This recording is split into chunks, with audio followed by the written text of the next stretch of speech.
Lianishta Shininga.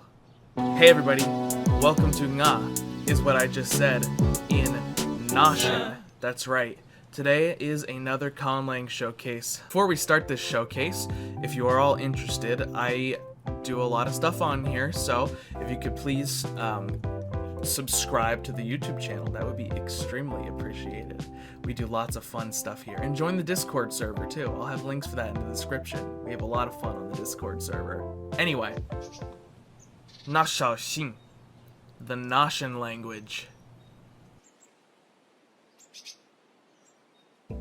So what is Nashan? Nashan is a Sern-Cahilan language spoken mainly across the coastal and riparian regions of Central and Southeastern North America. During the 2000s, after the remodernization or rediscovery, this iteration of Nashan was the official language of the Nausea Empire, or officially the realm of Nausea as they call themselves. Though it is technically in the same language family as Arodjun, over 6,000 years have passed since the point of divergence, so nobody in the world would recognize that they actually share a common ancestor. That common ancestor being Hvasvan, or Proto-Sern-Cahilan, another language that I have created and made a video on that you can see. A linguist unironically claiming that Arodjun and Nashan are from the same language family would basically be equivalent to a linguist in our world claiming that Altaic was a thing, you know? It's so far diverted from what Hvasvan was in two completely different directions. They split off at the very first opportunity that Hvasvan split. East and West, the West branch is what Arodjun ended up being in, and the Eastern branch is what Nashan ended up being in. Very, very different. Significant influence from the Perth languages also causes even more differences to happen in Nashan and all the other Eastern languages in the Sern-Cahilan language family. The Perth language family, if you don't remember, is the language family that pthm is spoken in, another language that I have made a showcase on. So, let's go over a little bit of history first. In the 4700s BR, or before the rediscovery, the speakers of Hvasvan split into two groups. The Cahilan branch moved west of what we know as the Mississippi River towards the Pacific Ocean, and the Sern branch spread eastwards through the Gulf Coast and up through the Appalachians. The southern Sern peoples migrated around the Gulf Coast, moving around for centuries, and the Proto-Nashan speakers eventually settled in what we would call in our present day, our world's Florida and Georgia region in the 900s BR. The Proto-Nashan people interacted significantly and eventually mixed with and replaced the former Perth-speaking empires of the Gulf region. The Perth groups, which are again the same family as pthm, but long ago, influenced the sound, grammar, and even the number systems in the future languages of the region. The Nashan people also inherited the ruins of significant infrastructure from the preceding empires, allowing for rapid expansion. I don't really expound on it very much later on, but Nashan uses a base 8 numeral system, and it's the same base 8 numeral system that pthm uses, written in a slightly different way, but based on the same origins. When Sern peoples in the north discovered working human technology at the beginning of the rediscovery, knowledge and materials spread rapidly to the budding Proto-Nashan confederacies. The northernmost regions adopted the new technology the fastest, and it would eventually establish the Prince states, and they diverged linguistically from the southern groups rather quickly as these technological advancements really took hold. The Proto-Nashan groups in the south would eventually face invasion from the Prince-I and others, and they were forced to unify into a strong centralized state, originally known as the Nashara Kingdom in the late 600s AR. On the map on the right, you can see the areas that speak Nashan or Nashan substrate dialects are in yellowish. The pink areas are the areas that would turn into the Prince languages, and the greenish areas are the areas where the languages would turn into Sern languages. The red is all other groups, whether they're Sern-Cahilan groups or Pernth groups, etc. Most of them in 600 AR are still Pernth groups, but the further west you go, the more Sern-Cahilan influence there is, obviously. So Nashan civilization narrowly avoided complete destruction by the Princi during their conquest of the known world in the 1300s AR, leading to a long-lasting rivalry between the civilizations being even more built in to the general culture and nationalism that developed in the Nashan and Nasharan regions. Nasha eventually expanded west and north, conquering and establishing vassal states across the Mississippi River Valley, which we could refer to by its Nashan name, the Sospel. The state eventually would change regimes several times between 1300 and 1900 AR, all with varying levels of prosperity, different dynasties taking over from different regions. It had different names for a while. Sometimes it was split into 3 or 4 different kingdoms. Sometimes it was on the verge of complete collapse, but by the 1900s, it was really starting to stabilize and form into a more powerful kingdom and later empire. In the 1990s, the decline of the Paramachican Empire to the southwest led to increased Nashan and Prince influence. In what was essentially a territory-grabbing competition between the two empires, the Princi and Nashans would both invade Paramachico's failing state, and they would eventually invade Elfwant Casanosha, where Arodjun is spoken. The Nashans were much more successful in keeping their territories in Paramachico than the Princi were. Components of the Nashan military, however, would rebel against the central government during this invasion of the Faunal Peninsula in 2011 AR, attempting to found their own independent government in the region. After this war failed, tens of thousands of Nashans were left in the Faunal Peninsula, banished from Nasha proper. Many of them moved to the slums of Ryuhun or Sipukayon, and thus there are now many bilinguals of Arodjun and Nashan, with pidgins and creoles developing in the cities since the end of the war. When my comic, which is in development, takes place, it is about 55 years after the end of this war, so these creoles are likely in full swing by then. So, now onto the language itself. In this showcase, we're going to be going over the basics of the Nashan language: the phonology, phonotactics, syllable structure, morphology like noun inflections and verb conjugations, word order and the peculiarities associated with it, various elements of the grammar, nothing too crazy, orthography, the romanization, and spelling, which is very cursed in Nashan, as I will explain later, and a nice little sample text. So, this language will continue to be developed over time. More specifics will likely be covered in future videos, and hopefully also on nga.org, which will have a page for Nashan as soon as possible. So first, just a little example before we get too deep, is a couple examples of cognates for going all the way straight back to Hvasvan. Since Nashan is very distantly descended from Hvasvan, and thus even further related to Arodjun, you can see that there are a few cognates, though not many of them would a linguist be able to make more than a conjectural connection between them. So the Nashan root, ngel, which means province or district, originally came from the Hvasvan root word, udv, which means tribe, and then down in the western direction towards Arodjun would eventually become Audi, which means a nomadic or roving group. Then we have a word like njra, which means a beast of burden, came all the way from ryolch, which just means animal in Hvasvan, which would eventually go down to become tchach in Arodjun, meaning also animal. Good coincidence there, huh? Not a coincidence. It's not. And then we have vuch, which means meat and sausage in Nashan, coming from fos, which means entrails, organs, and would go to Arodjun's ach, which means internal organs. Then we have blah, which means reins or controller, comes from Hvasvan's bil, for brain, and then Arodjun's binich, which means mind. So those last two you could kind of see the trail of descent on a couple of them, but connecting both together is something that linguists in this world have not yet discovered or come to terms with as a mainstream, even though it is actually true. So, the consonants.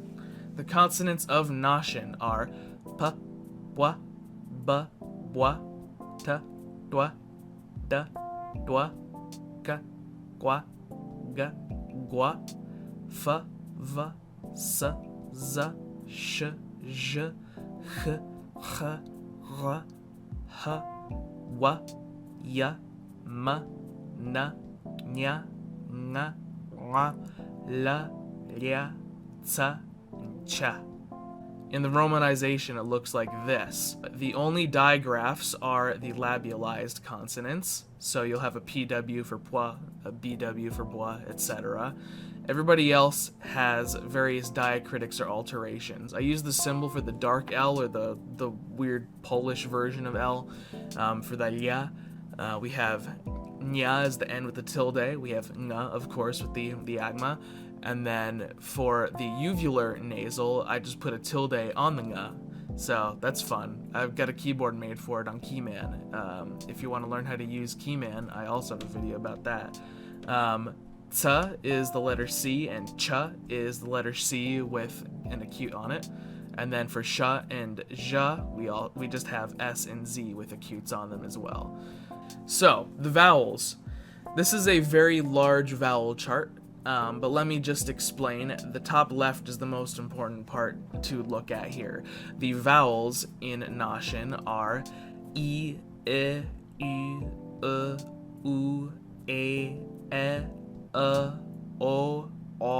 A, and a schwa that can be varyingly nasalized or not nasalized. So, or So we also have distinguishments between long vowels, medium length vowels, which are just normal vowels on this table here, short vowels, then nasal vowels and long nasal vowels. This beautiful mess happened because Nashan in its previous iterations used to have tones. It used to have, I think, a 6-tone system, and that 6-tone system existed for a while, but then it eventually broke down over the course of the past 1,000 years, leading to a lot of nasalization. So there is technically like 50-something combinations on here to go by. It is a 13-vowel system. Multiply that by 5 and then subtract a couple, and then that's how many possible vowel combinations there are here, along with a couple simple diphthongs, but diphthongs have been really on the way out in this language. There's a couple, but it's nothing to note, and they usually are kind of moraically separated anyway because of these length distinctions and the remains of tones from the past, so it's not really worth mentioning. The syllable structure looks like this. Again, that secondary vowel is very rare, and often it is considered to cause a divergence point between two syllables, but it's on there anyway, just in case. Double nasals, consonants of different voicing, and double affricates. Those will all be elided, combined together, according to various rules that exist. And H is only permitted syllable initially or syllable finally, and only when there are no fricatives preceding or proceeding it. And then L has its own special position on here. For the morphology, there's lots of inflection. There's cases, plurals, genders, etc. being expressed all with affixes that are appended to various root words. The 5 cases are expressed with 4 declensions depending on the phoneme that ends the root. Kind of similar to how Hvasvan worked, but it's way simpler, like way simpler. There's also a lot of possibilities for derivation, like nouns can be verbalized, verbs nominalized, anything can be made into an adverbial word or phrase, as you will see. 5 cases. There's subjective, objective, genitive, instrumental, and allative. If you're wondering what subjective and objective is, it's similar to nominative accusative. It includes nominative accusative, but it's kind of more similar to English in that objective includes dative, or any other kind of indirect object that's placed on the sentence. except for allative and instrumental. There's also the disjunctive. I got this idea from Benny. Sorry, I stole your idea, bud. But there are a set of disjunctive pronouns in this language, which is kind of similar to French, like excusez-moi, like the moi isn't actually part of any case in French. It is a special pronoun designated for like emphasis or for situations where it can't be specifically placed into any of the cases. So if someone is just saying, ooh, me, it's going to be in the disjunctive and not in subjective, objective, etc. Grammatical genders. Hvasvan had tons of grammatical genders, all based on levels of animacy. Nashan was relatively conservative compared to other Sern-Cahilan languages. It preserved a few of these animacy-based genders. There is only adult, child, objects, and the collective. Objects includes all animals and situations, and collective applies to any philosophical concept or any uncountable noun. So there are 4 declensions for nouns, and there's an irregular set for pronouns, and there's various irregulars that just happen throughout the language. So here's the first declension for vowels. As you can see, that example that we showed at the very beginning, Schwa, for beast of burden is the first declension. The second declension for the labials, as you can see, ŋeo from the beginning is the example in here. Third declension, nasal final roots, as you can see the example, blanc is there. And the fourth declension for fricative finals, like vuch, the fourth example. The pronouns look as such, similar table, but it also has an extra column for the emphatic / disjunctive form, while war is the subjective version of I. If you're saying like, ooh, me, you'd say wham, wham, wham. You can see where each of the pronouns derives from Hvasvan. Those pronouns in Hvasvan then can also redescend into Arodjun. Arodjun is a special case with its pro words, but the sentiment is the same. So for verb conjugations now, person and number are conjugated, prefixes that are applied to the verb, and then a suffix is also applied to the verb's root that signifies whether the verb is intransitive, transitive, or ditransitive. You can call these suffixes valency suffixes or transitivity markers or whatever you want. They are also conjugated according to the person and number, especially for plurals. You'll see what I mean in a second. The person or number refer to the subject of a clause, leading to frequent prodrop. That's right, prodrop happens all the time in this language. Usually only in copular situations are you actually saying your subjective pronoun. Verbs are split into 3 declensions and conjugations that are also phonologically derived.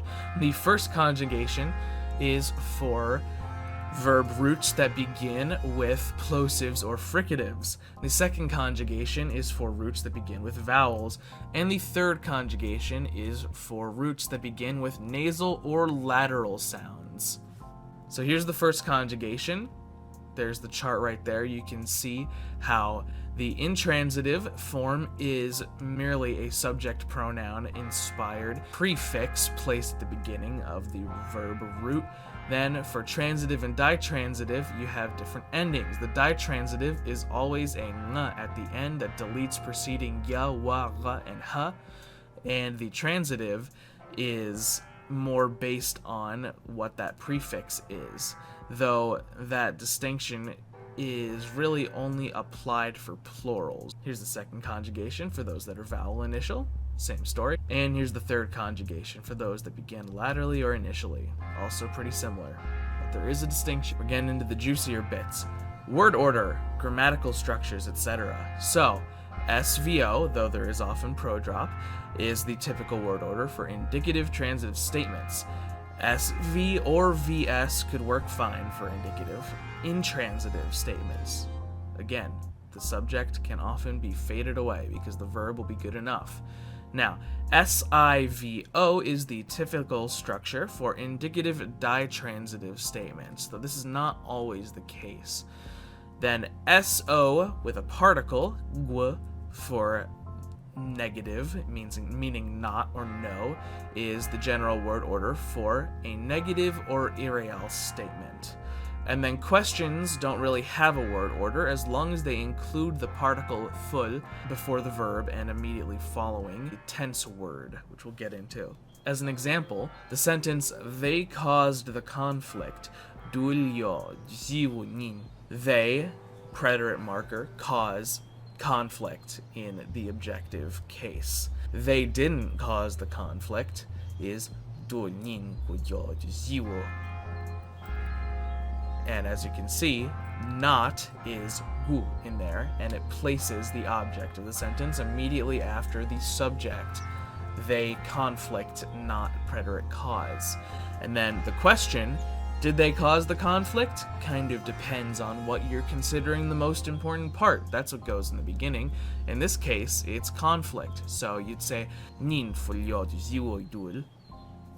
Then there are also converbs, nominalizers, and adverbializers. For nominalizing things, you put the prefix del on it. If you want to turn something into an adverb, it's not connected to it, but you put the particle blank at the beginning. Tenses. So tenses are not marked in the verbs, but they're marked in the form of adverbs or adverbial particles that either directly precede or directly follow the verb of a clause. The vast majority of the time, it's immediately before. So you have ones for yesterday, recently, just a general past imperfect, a soon future and a tomorrow future, a currently, like an imperfect but in the present, or a continuous, or even a gerund, and then you have something that means something along the lines of just, or the le particle in Mandarin, something that just happened. This is the orthography. So, consonants are written in a cursive left to right structure. Vowel sounds are drawn as slashes and dots coming from the top curve that hovers above the consonants. The length and nasality of vowels are written in letters, in quotation marks, beneath the consonants. But there is a twist.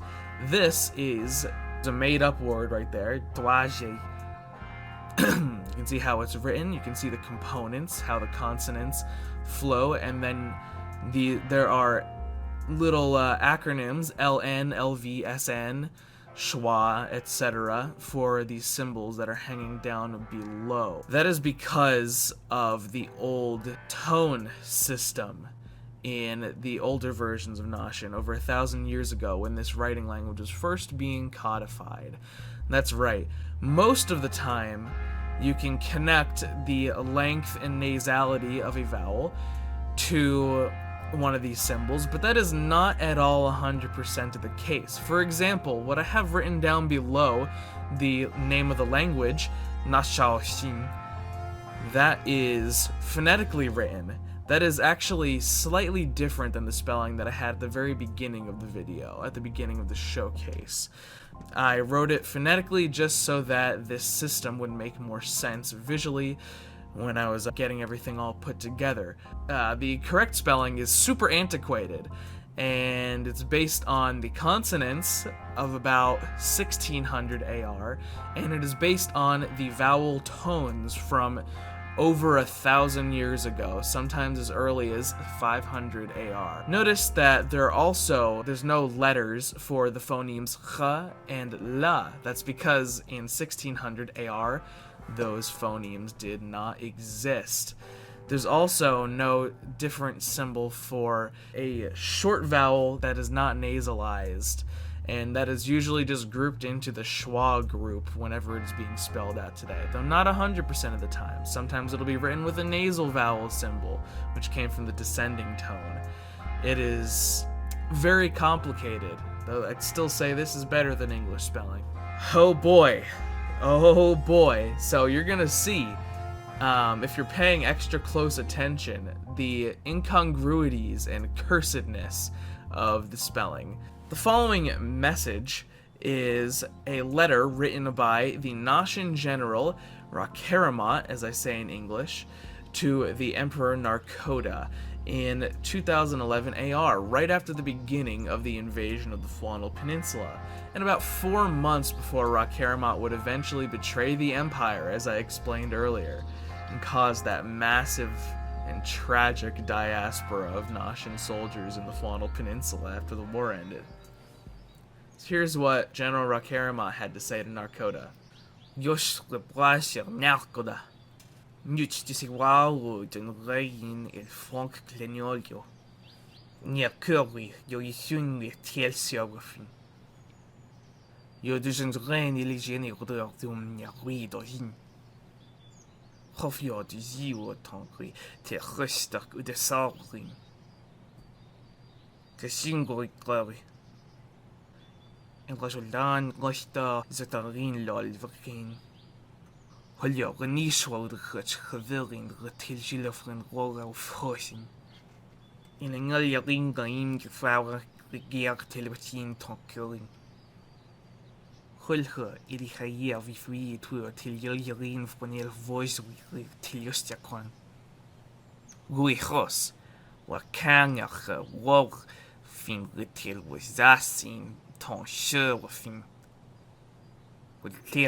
So, that was Nashan, the fourth language that takes place in the world of Jojawa Joror, the comic that I'm working on.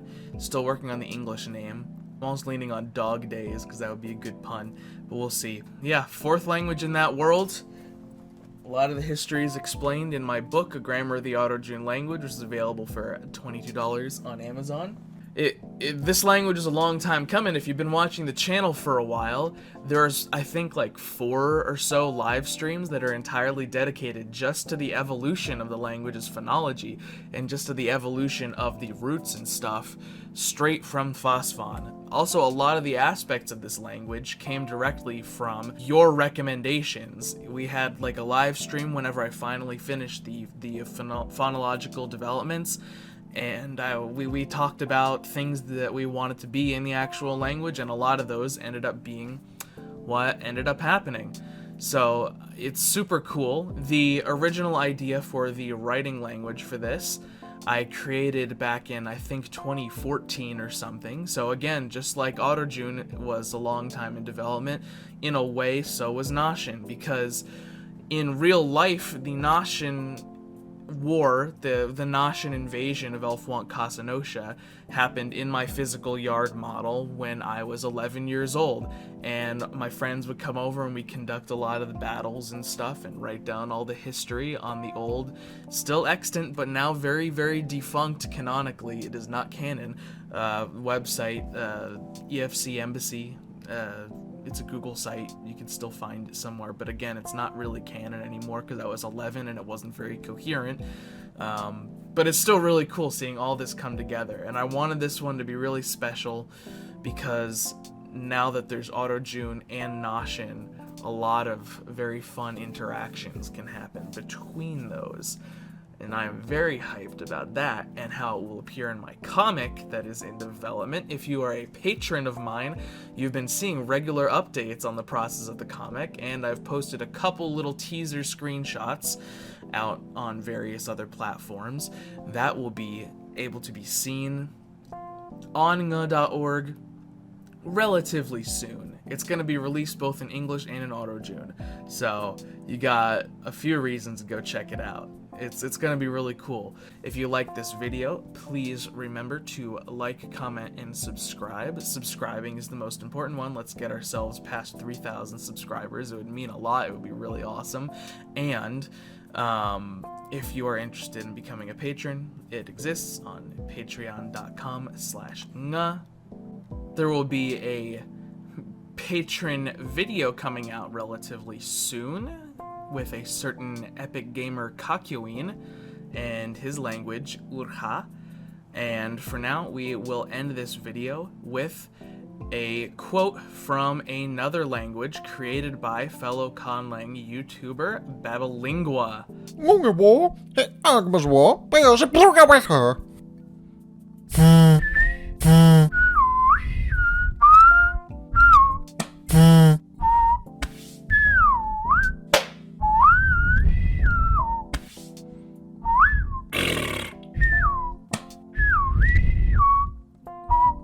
Alright, y'all.